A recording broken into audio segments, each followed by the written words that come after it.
Hi friends, இன்றைக்கி தக்காளி சட்னி எப்படி செய்யணும்னா பார்க்க போகிறோம். இது ரொம்ப டேஸ்ட்டாக இருக்கும், ஹெல்த்தியும் கூட. ரொம்ப சிம்பிளாக செஞ்சு முடிச்சிடலாம். இதுக்கு தக்காளி வெங்காயம் எடுத்துக்கோங்க. தக்காளி கொஞ்சம் ஜாஸ்தியாகவே எடுத்துக்கோங்க. இந்த சைஸை நறுக்கிக்கோங்க, ஏன்னா நம்ம வதக்கி அரைக்க தான் போகிறோம். ஸ்டவ் ஆன் பண்ணி கடாயில் எண்ணெய் லைட்டாக ஊற்றிட்டு வெங்காயம் தக்காளி போட்டு காஞ்ச மிளகா போட்டு கருவேப்பிலை வேணும்னா போட்டுக்கலாம். ஏன்னா இது ஆப்ஷனல் தான், போடணும்னு அவசியம் இல்லை. என்கிட்ட அதிகமாக இருந்துச்சு, அதனால் போட்டு வதக்கிக்கிட்டேன்.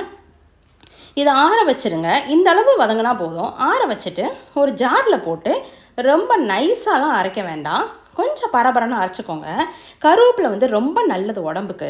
சில பேர் நம்ம செய்கிற சமையலில் கருவேப்பிலை எடுத்து வெளில போட்டுருவாங்க. ஆனால் கருவேப்பிலை முடி நல்லா வளரும், கருப்பாக வளரும். இது நிறைய பேர் ரிஜெக்ட் பண்ணிடுறாங்க. இந்த மாதிரி போட்டு அரைச்சிட்டிங்கன்னா அவங்களுக்கு அந்த டேஸ்ட் ரொம்ப பிடிச்சி போயிடும். இதை எண்ணெய் ஊற்றி கடுகு உளுந்தம் பருப்பு கருவேப்பிலை போட்டு தாளித்து ஊற்றிடுங்க. அவ்வளோதான், சிம்பிள். ஆனால் ரொம்ப டேஸ்ட்டாக இருக்கும். ஒரு 2 தோசை சாப்பிட்றவங்க 3 தோசை சாப்பிடுவாங்க, அந்தளவு டேஸ்ட்டாக இருக்கும். இது தோசையோட மட்டும் இல்லை, சப்பாத்தி, இட்லி, இந்த மாதிரி எல்லா டிஷ்ஷோடையும் சேர்த்து சாப்பிட்லாம். இதை செஞ்சு பார்த்துட்டு எனக்கு கமெண்ட் பண்ணுங்கள்.